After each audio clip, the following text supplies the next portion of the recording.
Hello दोस्तों, एक बहुत ही इंटरेस्टिंग फंड का हम एनालिसिस करने वाले हैं। SBI large and mid cap mutual fund का डिटेल रिव्यू हम लोग 2024 में करेंगे। इस फंड का पहले नाम एसबीआई मैग्नम मल्टीप्लायर फंड करके था। तो कुछ इंपॉर्टेंट डिटेल्स, ये फंड 1993 से है, मतलब बहुत ही कम फंड है जिनका इतना पुराना मतलब 30 इयर्स से ऊपर का यहां पर एक्सपीरियंस है। तो ये फंड इतना पुराना है, 30 इयर्स से ऊपर। कितना पैसा मैनेज कर रहा है, अगर हम लेटेस्ट डेटा देखेंगे 23,456 करोड़। अगेन एक बड़ा फंड है जो हमको देखने को मिल रहा है। Fund manager mister Saurabh Pant है, लंबे टाइम से है, 2016, मतलब एक लंबे टाइम से वो जब फंड को देख रहे हैं। जो फंड मैनेजमेंट लेवल में जो स्टेबिलिटी है ये भी एक पॉजिटिव होता है। नेक्स्ट बेंचमार्क आप देखेंगे Nifty large mid cap 250 index, मतलब फंड की हमेशा कोशिश रहेगी कि जो बेंचमार्क है उसको वो बीट करने का कोशिश करे। अब देखिए ये कैटेगरी को समझना है और ये कैटेगरी बहुत ही फैसिनेटिंग है दोस्तों।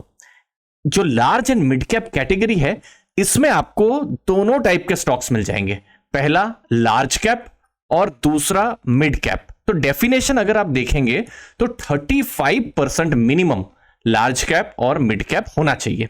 ओके, अब कोई फंड 50-50 भी रख सकते हैं, कोई 40-45 भी रख सकते हैं, थोड़ा बहुत स्मॉल कैप भी ले सकते हैं। तो अपने हिसाब से फंड मैनेजर एडजस्टमेंट कर सकते हैं। तो इसमें इंपॉर्टेंट क्या हो जाता है, आपको एक बैलेंस मिल जाता है लार्ज कैप का और मिड कैप का। तो ये बैलेंस का मतलब क्या है, आपको एक स्टेबिलिटी और ग्रोथ दोनों का आपको एक तरीके से मिक्स मिल जा रहा है। स्टेबल कंपनियां मोस्टली लार्ज कैप में रहेंगे, मिड कैप में जनरली फास्ट ग्रोइंग कंपनियां हैं जो कि फ्यूचर में लार्ज कैप बन सकती है। तो वहां पर ज्यादा जल्दी हो सकता है वेल्थ क्रिएशन का आपको मौका मिले। बट यस, जो लार्ज कैप है वो कम वोलेटाइल और रिस्की है कंपेयर टू मिड कैप। ठीक है, तो उसको भी हमको समझना है। तो फंड को अगर हम देखेंगे तो मोस्टली इक्विटी है, 97% से ऊपर हमको इक्विटी एलोकेशन है। अब फंड का ये लेटेस्ट मई महीने का डेटा है कि किस तरीके से उनका एसेट एलोकेशन है। तो 42% के आसपास में लार्ज कैप है, 35% मिनिमम होना चाहिए, 42% है। मिड कैप जो है हमको 39% के आसपास देखने को मिल रहा है, मतलब 35 से ऊपर है। बाकी का जो मेजर पोर्शन है हमको स्मॉल कैप में जाता हुआ दिखाई दे रहा है। ऐसा नहीं है कि ये 50-50% करके है, 50% लार्ज कैप 50% मिड कैप, नहीं। जो फंड है वो स्मॉल कैप में भी एक्सपोजर ले रहे हैं। तो ये एक तरीके से फंड मैनेजर अपने हिसाब से, जो डेफिनेशन है, जो सेबी की डेफिनेशन है, उसके हिसाब से फंड मैनेजर अपना चेंजेस करते हैं। तो ये है फंड के टॉप 10 स्टॉक्स। यहां पर जैसे लार्ज कैप में हमको ऊपर देखने को मिल रहे हैं HDFC bank, Reliance, ICICI bank, SBI, ये सब मोस्टली हमको बैंक्स, और जो रिलायंस है वो हमको देखने को मिल रहा है। उसके बाद एचडीएफसी, एएमसी, मुथूट फाइनेंस, ये सब फिर लार्ज और मिड कैप से मतलब थोड़ा सा नीचे की तरफ हो जा रहे हैं, मिड कैप की तरफ हो जा रहे हैं। National aluminium, Abbott, Voltas, Shri cement, ये टॉप 10 स्टॉक है। अब इसमें एसबीआई और एचडीएफसी, एएमसी को उन्होंने मई महीने में और अपने पोर्टफोलियो में ऐड किया है। टोटल जो टॉप 10 स्टॉक्स हैं उनका 30% का वेटेज हमको देखने को मिल रहा है। अब परफॉर्मेंस कैसा है, तो देखिए लास्ट 1 ईयर में ये फंड का परफॉर्मेंस थोड़ा सा गिरा है। ठीक है, 30% से ऊपर का रिटर्न है, लेकिन अगर आप बेंचमार्क देखेंगे 40% के ऊपर का रिटर्न है। और बीएससी सेंसेक्स को देखेंगे 19.57% का रिटर्न। तो अपने एक बेंचमार्क को उन्होंने बीट किया है, दूसरे को उन्होंने बीट नहीं किया हुआ है। लॉन्ग टर्म की बात करते हैं। अब लास्ट ईयर परफॉर्मेंस बहुत स्ट्रांग नहीं रहा है, ठीक है, तो इसके कारण से लॉन्ग टर्म में जो अपना जो मेन बेंचमार्क है Nifty large mid cap 250 TRI, उसको वो थोड़ा बीट नहीं कर पा रहा है, लेकिन बहुत बड़ा डिफरेंस नहीं है। 20.66% का Nifty large mid cap TRI का रिटर्न है, इसका है 19.2, कुछ 1.4% का यहां पर हमको थोड़ा डिफरेंस देखने को मिल रहा है। बिल्कुल अगर हम इंसेप्शन से बात करें तो ये इंडेक्स का डेटा नहीं है, लेकिन इंसेप्शन से जो बीएससी जो सेंसेक्स है उसका रिटर्न है 12.77% और इस फंड का रिटर्न है 15.1%। तो जब हम रिटर्न की बात कर रहे हैं तो एक न्यूट्रल जैसा रिटर्न हमको देखने को मिल रहा है। बट देखिए म्यूचुअल फंड का यही एक इंटरेस्टिंग चीज होता है कि अगर कोई फंड बहुत अच्छे से अपने बेंचमार्क को बीट कर रहा है तो ये हम कभी भी एनालिसिस नहीं कर सकते कि फ्यूचर में भी वही रिटर्न आएगा। और उसका उल्टा भी वैसा ही है कि अगर कोई फंड आज थोड़ा सा अंडर परफॉर्म कर रहा है तो ये भी हम एनालिसिस में नहीं बोल सकते हैं कि कल फ्यूचर में भी वो ऐसा ही अंडर परफॉर्म करेगा, क्योंकि मार्केट होती है, मार्केट की अलग अलग साइकिल्स होती है। फंड मैनेजर्स के किसी थीम में ज्यादा उनका फोकस रहता है, वो थीम कभी नहीं चली या कोई सेक्टर वो ना चला तो फंड मैनेजर कभी कभी टेम्पररीली यहां पर अंडर परफॉर्म कर सकते हैं। तो यही देखना है अगले 3 से 6 महीनों में कि फंड मैनेजर जो है बाउंस बैक करते हैं या नहीं करते हैं। तो अब देखते हैं कि फंड ने ठीक है रिटर्न तो न्यूट्रल दिया, लेकिन रिस्क कैसा लिया है। तो रिस्क में और जो वोलेटिलिटी है यहां पर स्टैंडर्ड डेविएशन है, स्टैंडर्ड डेविएशन 12.13 है। अगर आप देखेंगे total BSc large mid cap TRI 12.99 है और equity large and mid cap थोड़ा ज्यादा है। अब स्टैंडर्ड डेविएशन कम है और एक्चुअली में स्टैंडर्ड डेविएशन कम ही होना चाहिए। मतलब क्या है कि हो सकता है फंड का न्यूट्रल टाइप रिटर्न हो, लेकिन फंड ने एक्स्ट्रा रिटर्न नहीं लिया है।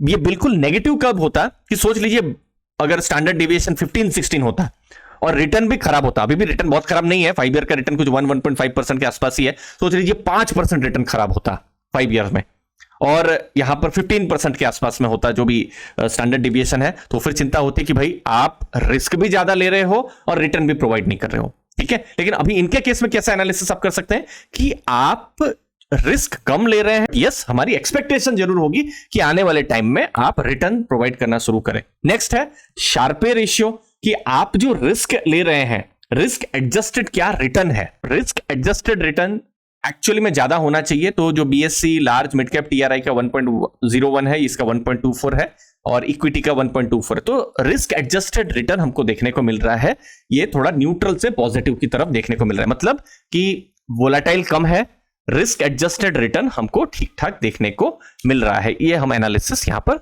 मान सकते हैं दोस्तों। तो लास्ट में कुछ इंपॉर्टेंट चीजें, इक्विटी जो टर्नओवर है वो 20% है। इसका मतलब क्या है कि फंड मैनेजर लॉन्ग टर्म के लिए उस जो भी स्टॉक है या जो कंपनी उन्होंने लिया हुआ है लॉन्ग टर्म उन्होंने इन्वेस्टमेंट यहां पर कर रहे हैं। यस, बेंचमार्क को अभी बीट नहीं करना है, लेकिन आने वाले टाइम में देखना है कि ये फंड जो है बेंचमार्क को बीट कर रहा है या नहीं। अगर नेक्स्ट सोच लीजिए 1 साल या 1.5 साल के बाद भी अगर ये बेंचमार्क को बीट नहीं कर पाता है तो फिर थोड़ा नेगेटिव हो सकता है। नेक्स्ट, एसबीआई फंड हाउस अपने में स्ट्रांग है, भारत का नंबर 1 फंड हाउस है, फंड मैनेजर स्टेबल है और स्ट्रांग है। तो ये सब चीजें कुछ यहां पर पॉजिटिव है। नेक्स्ट, रिस्क पार्ट को उन्होंने मैनेज किया है क्योंकि स्टैंडर्ड डेविएशन कम है और शार्पे रेशियो यहां पर ज्यादा है। लास्ट में मेन एनालिसिस अगर हम देखने जाएंगे, फंड मैनेजर यहां इन्वेस्ट कर रहे हैं, मतलब ट्रेडिंग जैसा नहीं कर रहे हैं कि स्टॉक को खरीदा और फिर 2 महीने में या 6 महीने में बेच दिया। नहीं, वो एक बिजनेस को खरीद रहे हैं, लॉन्ग टर्म के लिए वो कर रहे हैं। फंड मैनेजमेंट टीम हमको मजबूत देखने को मिल रही है, रिस्क एडजस्टेड रिटर्न अच्छा है और उन्होंने रिस्क को कम लिया है, वोलेटिलिटी को उन्होंने कंटेन रखा है। बट यस, ये सब उन्होंने कम किया है, रिस्क कम लिया है, तो जो रिटर्न है उस पे हमको टेम्पररी अभी फिलहाल हमको इंपैक्ट देखने को मिल रहा है दोस्तों। तो आने वाले टाइम में एटलीस्ट 12-18 महीने में यही देखना रहेगा कि क्योंकि मार्केट में अलग अलग साइकिल्स आएंगी, कोई साइकिल में कोई दूसरी सेक्टर चलेगा, कोई तीसरा सेक्टर चलेगा, तो उस टाइम में ये फंड जो है किस तरीके से कम बैक करता है वो एक इंपॉर्टेंट देखने का रहेगा। लॉन्ग टर्म में उन्होंने सोच लीजिए मैं 2 साल पहले अगर ये वीडियो बना रहा होता तो उस समय में ये फंड सबको बीट कर रहा था। तो कभी कभी म्यूचुअल फंड इन्वेस्टिंग में एक तरीके से कॉन्ट्रा जैसा हो जाता है। जो बिल्कुल बेस्ट परफॉर्मिंग फंड है वो हो सकता है अगले 3 साल वर्स्ट परफॉर्मिंग हो जाए, या सिमिलरली आज जो परफॉर्म नहीं कर रहा है वो हो सकता है 2 साल के बाद उसमें कुछ अलग कुछ देखने को मिले। तो लेकिन चिंता कब होगी कि अगर बिल्कुल प्रोलॉन्ग्ड है, 3-4 साल से चल ही नहीं रहे हैं, तो फिर बिल्कुल क्वेश्चन कर सकते हैं। बट अभी ये फंड का पिछले 6-9 महीनों से थोड़ा सा परफॉर्मेंस नीचे है, वही देखना है कि अब वो किस तरीके से कम बैक कर रहे हैं। तो नए नए डेटा आएंगे आने वाले समय में, हम भी आपको बताते रहेंगे दोस्तों। अब जो large and mid cap category है बहुत ही इंटरेस्टिंग कैटेगरी है, तो कि कौन कंसीडर कर सकते हैं। ठीक है, अब जो हाई रिस्क टेकर्स हैं, ऐसे भी इन्वेस्टर होते हैं जो कहते हैं कि मेरी उम्र 30 इयर्स की है, मैं नेक्स्ट 15 इयर्स के लिए इन्वेस्ट करना चाहता हूं और मैं बिल्कुल रिस्क लेना चाहता हूं, तो वो जो है वो कंसीडर कर सकते हैं। ऐसे भी इन्वेस्टर हो सकते हैं कि सोच लीजिए उनकी 50 इयर्स की एज है और उनके पास सोच लीजिए अभी 1 करोड़ रुपए भी हैं, लेकिन वो कहेंगे कि ठीक है उसमें से 2 लाख रुपए, ये पैसे को मैं 7-8 साल और मैं देखूंगा नहीं, इस पैसे को मैं लॉन्ग टर्म या थोड़ा हाई रिस्क इन्वेस्टिंग में मैं डालना चाहता हूं।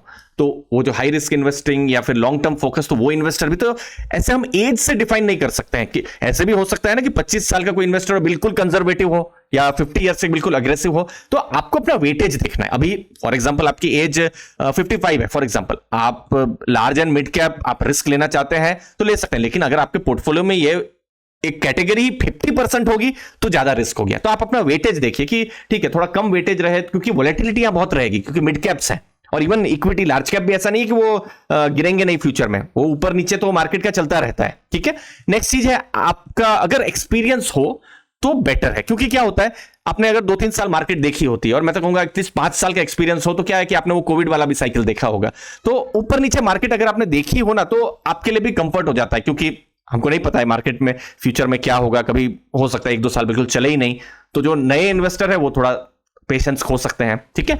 फिर नेक्स्ट ये गोल बेस्ड। अब गोल बेस्ड का मतलब क्या है कि आपने कोई एक पैसा रखा और कहा कि ठीक है मैं अपने ग्रैंड चिल्ड्रंस को देने वाला हूं 15 साल के बाद, या फिर अपने मेरे रिटायरमेंट के लिए मैं 10 साल के बाद रखना चाहता हूं, ठीक है। तो गोल बेस्ड आपका इन्वेस्टिंग स्टाइल है। तो ये सब कुछ चीजें, ये सब मैंने छोटा सा पार्ट ही कवर किया है, तो ये सब आप कंसीडर कर सकते हैं। हाँ, लेकिन अगर आप सोच रहे हैं कि नहीं मैं 2 साल के लिए इन्वेस्ट करना चाहता हूं और मैं लार्ज एंड मिड कैप में बिल्कुल हाई रिस्क में जाना चाहता हूं, तो शायद ये कैटेगरी आपके लिए ठीक नहीं होगी। तो अपना रिस्क एपेटाइट को देखिए, अपने जो एडवाइजर्स हैं उनके साथ आप सलाह लीजिए कि वो आप किस तरीके से गाइडेंस आपको दे सकते हैं। दोस्तों, मुझे उम्मीद है आपको इस वीडियो से वैल्यू मिली होगी। लास्ट में हम म्यूचुअल फंड पर फोकस करते हैं वेल्थ क्रिएशन के लिए, और अगर आप गोल बेस्ड स्मार्ट इन्वेस्टिंग पर सीरियस है, क्योंकि हमारा वहीं पर फोकस है, गोल बेस्ड स्मार्ट इन्वेस्टिंग। और गोल क्या हो सकते हैं? रिटायरमेंट इनकम, जैसे SWP से कैसे इनकम आए, वेल्थ क्रिएशन, अब वेल्थ बन गई लेकिन हर महीने कैसे पैसे आए, वो चाइल्ड एजुकेशन, फॉरेन वेकेशन, घर खरीदना है 5 साल के बाद, ये सब कुछ गोल्स हैं।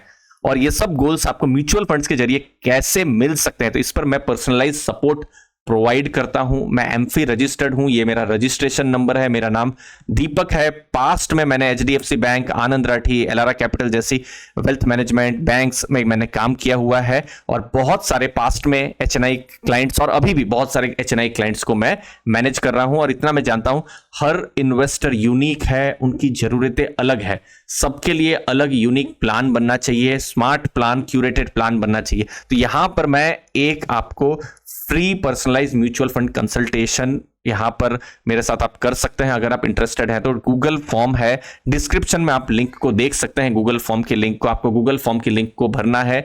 मैं या मेरी टीम में से कोई 3 दिन में आपको रीच आउट करेगा। अगर आप म्यूचुअल फंड को अपने गोल्स को पाने के लिए, अगर आप म्यूचुअल फंड को अगर आप एक व्हीकल मानते हैं, सीरियस है इसको एक्सप्लोर करने में, तो हम लोग यहां पर कॉम्प्रहेंसिव म्यूचुअल फंड प्लान हम लोग यहां पर डिस्कस कर सकते हैं। आपकी सभी डिटेल्स को कॉन्फिडेंशियल रखा जाएगा। मैंने गूगल फॉर्म के लिंक को दिया हुआ है डिस्क्रिप्शन बॉक्स में। मुझे उम्मीद है आपको इस सेशन से वैल्यू जरूर मिलेगी। दोस्तों, धन्यवाद आपके कीमती समय के लिए। थैंक यू दोस्तों।